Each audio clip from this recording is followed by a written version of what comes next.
Welcome ladies and gentlemen to another episode of Picks to Watch. Patch 7.14 is a rather hefty one, so we're going to look at some of the fun and interesting champions that could be making their way into pro play. Let's do it. Starting off with the biggest fanboy Zed has ever had, it's Kane. Will you prove worthy? Oh, and Rast. Time to reap. The Devil Duo are expected to make their way either into the jungle or the top lane. The cool thing about this champion is his flexibility. Need someone that's good at killing stuff? Kane's your man.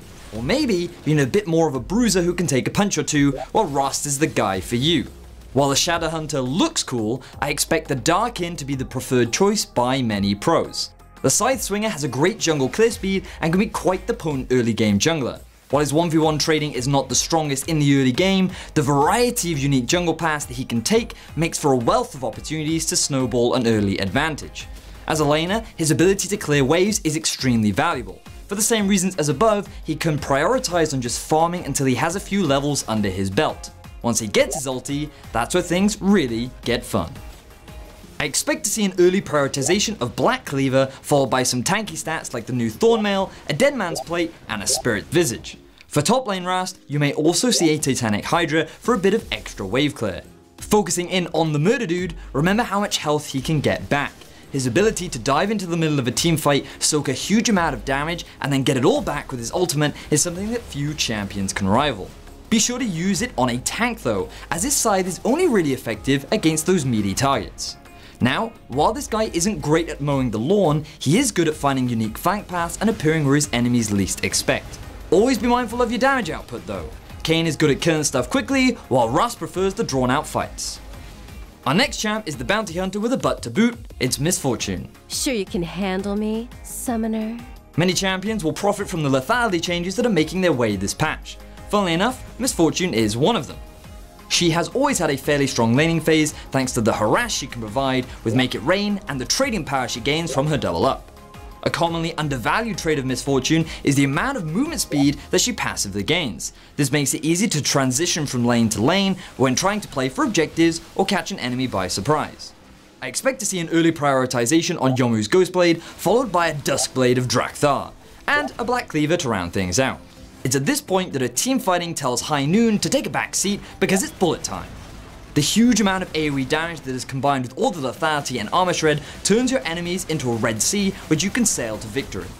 This is especially useful around objectives. When sieging for towers or as the enemy approaches a Baron, don't be afraid to open fire at the enemy as they will either be forced to back away or get more piercings than they'd probably like. It's always important to bear in mind that Misfortune has no built-in escapes, so be sure to position carefully and ask your team for help. Otherwise, we might have to remove the space in your name. Moving on to our next champion is the man that will always leave you impressed, it's Taric. 2 tickets to the gem show. This patch he's received a few buffs. Pair this with the fact that he naturally does well into melee supports like Braum and Tahm makes him a more favourable option in the current meta. His stun is much easier to land on champions that are within a closer range, making his poke surprisingly strong. To add to this, he also provides a heal during the laning phase, which is recharged faster the more aggressively you play in lane. This means that you can often come out ahead when you brandish your gems against your opponents. Taric's primary goal is to peel for his carries. Therefore, be sure to get yourself a Locket of the Iron Solari alongside a Knight's Vow, especially given how well they synergize with his kit. Another tool that helps him act as the Shield of Valorant is his ultimate, which is a fantastic anti-teamfight tool that can mitigate huge damage abilities like Equalizer and Bullet Time to give you the opportunity to get an outrageous turnaround.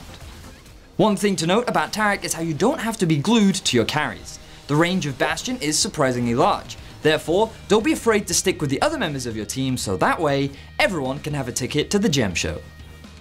The final champion is none other than the ball-riding Stormbringer Sejuani. I rule the Freljord. Recently appearing over in the LCK and the European LCS, Sejuani could find a place in the jungle. With buffs to Cinderhulk hitting the Rift last patch, tank junglers have gotten tankier and their clear speed has gone faster. Synergize this with Sejuani's passive that makes you naturally tanky with an already impressive clear speed, and you begin to wonder why your ball doesn't have any armor plating. Now, while she doesn't provide a lot of damage, she certainly makes up for it with her utility. Sejuani really gives meaning to the phrase "winter is coming" when her ultimate hits you in the face, creating an engage tool from the mid-game onwards. The great thing about Sejuani is her ability to both dive onto the backline or peel for your carries and focus the front line. While her title as Fury of the North may imply otherwise, Sejuani typically builds full tank. Some chose to rush Warmogs given the bonus stats you gain from your passive, followed by a Gargoyle Stoneplate. A Knight's Vow can always be valuable should you want to provide a bit more protection for your allies. Now while Sejuani can have a significant impact later into the game, she has a lot of weaknesses early. With a poor ability to duel, and after being fairly squishy without items, early game focused junglers can make your life difficult. So be sure to invest in vision to protect your land and prepare yourself for the battles to come. That does it for this episode of Picks to Watch. If there are any fun or interesting champions that you're expecting on the next patch, be sure to hit me up in the comments section below. With that, thank you very much for watching, and I'll see you in the next one.